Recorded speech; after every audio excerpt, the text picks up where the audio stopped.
This is really going to put to the test the whole concept of how valuable running backs are. Louis Riddick told you what he thinks on Twitter yesterday. I want to show you what he posted yesterday. Louis tweeted, "I'd make an exception for Jonathan Taylor. Full stop. Have that much respect for the man, the player. Hate me? I don't care." Louis, I definitely don't hate you. Yeah. In fact, I agree with you. Yes. But for the people who don't know, people who only can associate Jonathan Taylor with the numbers he has put up, what more should they know? Yeah, and those numbers, 29 touchdowns through his first 2 years, averaged over 5 yards per carry. I mean, look, that's just ridiculous. And he's a factor in the passing game. But it's bigger than that with Jonathan Taylor. I know him personally. I've talked to him. Talked to his coaches, Paul Chryst, at Wisconsin. This guy is the salt of the earth as far as a human being is concerned. We're talking about football and personal character. Football character, who's going to be the first guy in the building, who's going to be the guy that tries to do everything with his teammates in mind, who's the guy who's going to lay it on the line for you every single week. It's Jonathan Taylor. Personal character, you're not going to worry about him. I don't care what kind of money you pay him. You will sleep well at night because you know he's going to be a pro. He's going to show up all the time. He's not going to wind up on the police blotter. He's not going to wind up on Get Up with us talking about him not conducting himself in the right way. Right. So, look, that stuff factors in on top of his production on the football field. This guy's a difference maker. Go back and watch his 21 film. Watch what this young man can do. Power, speed, agility, factor in the passing game. He can do it all. He's one of those guys, like if you're a football team, you're going, we need another extra punch to put us over the top. Jonathan Taylor's not just a guy who's just a nice little piece that'll put you over the top. He's a foundational piece. And there are football teams out there right now. That's why I said the Miami Dolphins. Are you kidding? Jonathan Taylor in Miami with Tyreek and Jalen and Tua and Mike McDaniel calling plays? Forget it. It's a wrap. It's an absolute wrap. I would be looking, and right now, if I'm Colts management, I'm making an exception for this guy. I'm redoing his contract. You can't let him go. You cannot have a guy of this quality walking out of your building.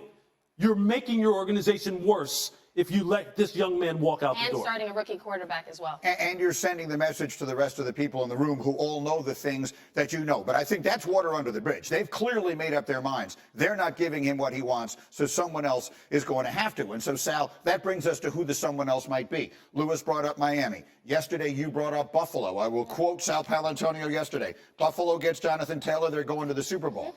I want to raise Dallas for you yesterday. Yes. Our Todd Archer asked Jerry Jones yesterday to weigh in on the possibility of acquiring Jonathan Taylor. And here's what he said, quote, he said he wouldn't close the door. He never does, but added, I feel good about our running back position if we don't add anybody. The names there are Rico Dowdle, Deuce Vaughn, and Malik Davis behind Tony Pollard. What do you think of the idea of the Cowboys adding Jonathan Taylor? Well, I think that it's a great fit. Absolutely. And you look at the numbers, and Louis brought up the numbers that Jonathan Taylor has put up. You look at the numbers last year for the Dallas Cowboys, Greeny, 2022. It was split pretty much between Tony Pollard and Ezekiel Elliott. Ezekiel Elliott had 248 touches. Are you telling me you're going to redistribute that to those other players on that roster and make up for that kind of production? If you put Jonathan Taylor into that mix, you automatically upgrade that running back position. You take the pressure off of Dak Prescott. Now, all of a sudden, Louis, you have the safeties got to nose down into the box. That opens up things for Brandon Cooks. That makes it much easier for Dak Prescott to operate behind the line of scrimmage. Oh, we're going play action pass? Yep. Okay, now we got protection for Dak Prescott. He turns his head. There's wide receivers open down the field. Why? Because the safety had to nose down into the box. Yeah. You play that position. Yeah, look, that's why I thought that Dalvin Cook, when we had that discussion about where Dalvin would wind up, I couldn't understand why Dallas wasn't in the conversation. Yeah. Look, I like Deuce Vaughn. I mean, a lot of us do. And I love Tony Pollard. But Mike McCarthy has said, philosophically, we want to be known as a football team that's going to grind on you with this run game. It helps out the quarterback. It helps out the defense. It's complementary football. I don't see complementary, like the running backs who can handle that kind of load. Exactly. And Jonathan Taylor can handle it by himself, yes, let alone being in a rotation with someone else. Well, that's why it's interesting. Dallas makes so much sense. Miami clearly makes sense. Buffalo, to me, is the team. Yes, they have James Cook. Yes, they like James Cook, but he's a smaller guy. They need a hard-nosed runner. This is a Bills team that is on the doorstep of a Super Bowl, and I just wish they would commit to the run game and bring in a true, power guy that's going to mow people over. What you should be getting the sense of here is that the Jonathan Taylor decision, the team that makes this decision, we all believe, and so has everyone who's been through here, he could be the difference in someone making it to the Super Bowl. I want to go back to Dallas because when their offense was really at its best under Dak, it's when Ezekiel Elliott was at his best. That's not what Tony Pollard is. Tony Pollard is a magnificent accent piece. Jonathan Taylor is exactly what Zeke was at his best, only maybe better than that. I think the fit is perfect. Yeah, look, he's got more home run capability at his best than what Zeke did. And look, and I love Zeke. We know that Zeke was a pounder now. Yeah. He was an absolute workhorse. Go back. I'm telling you, do not look at 2022 film on JT. Just don't do it because the Colts offensive line, everything was in shambles. Look at these highlights on this. This was a regular occurrence for this young man. You're talking about a guy who was a 4'3", 230-pound back with the shiftiness of a 190-pound guy, who also is a pass catcher out of the backfield. I can't say enough good things about him. He was I've known him ever going back. Any good. Absolutely. Going back to this time at Wisconsin, the people there just raved about this guy. There was a fumbling issue, supposedly him coming out of college. He's corrected that. He has no holes. So, Kmart, let me just wrap it up by asking you this. The holdup, of the many, is that there was a belief that the Colts, we've heard that the Colts were looking for a first-round pick or something that would add up to that.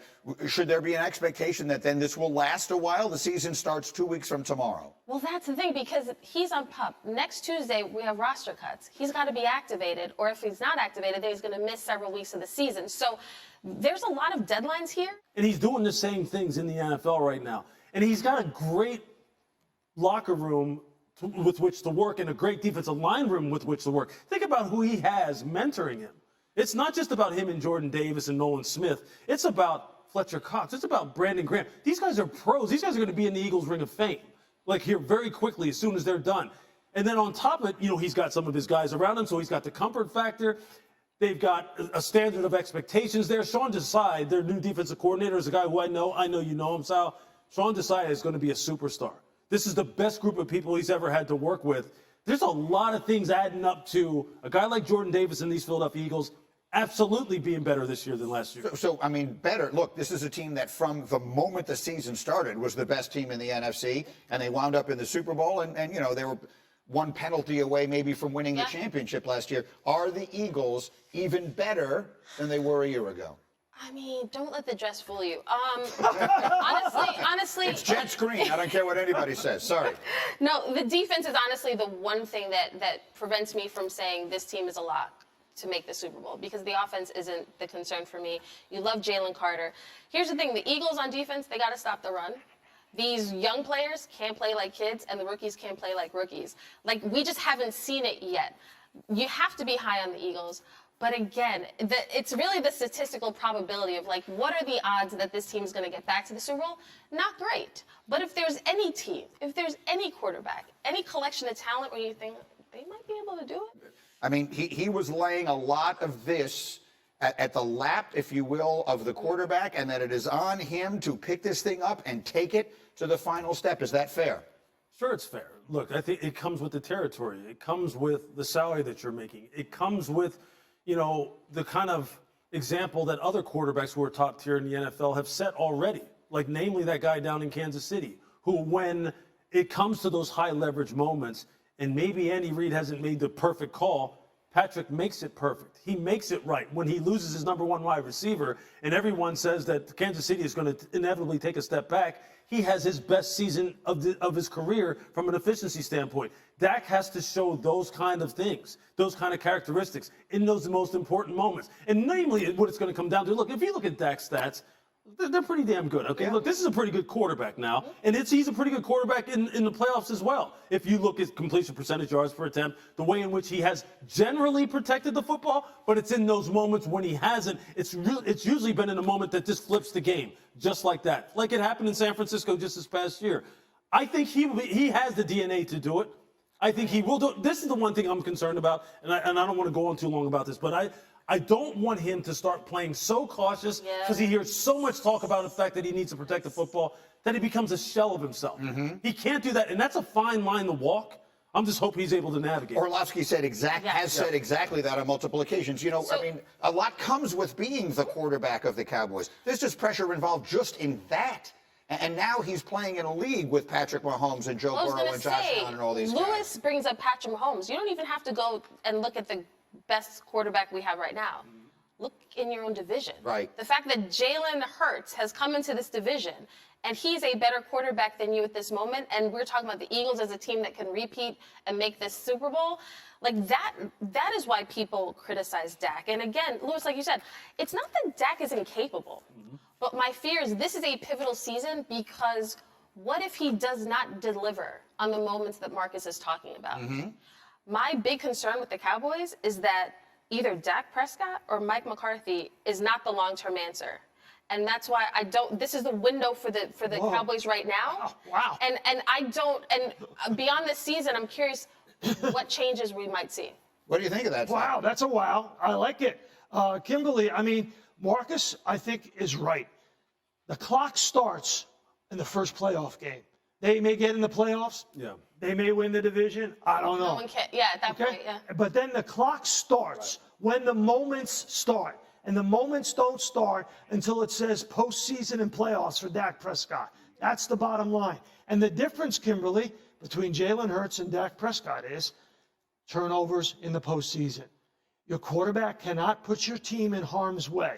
His job is twofold. Don't put your team in trouble, and when they are in trouble, get your team out of trouble. And that is magnified in the postseason. That's why Marcus Spears said that yesterday. When things get into the postseason, where is he going to be? Is he going to get us into trouble, and can he get us out of trouble? He just turned 30, in case you're wondering. Dak feels like he's been around for so long because of the attention that is paid, but he's still, by the quarterback standards, a young player. I think he's someone that a lot of people root for. He's just an easy person to like and an easy person to root for. But I think it is reasonable to say, just as a quick final thought, there will be a lot of scrutiny on what happens there. You know, it's the unscripted, uncoached, unscouted play that Dak has to make.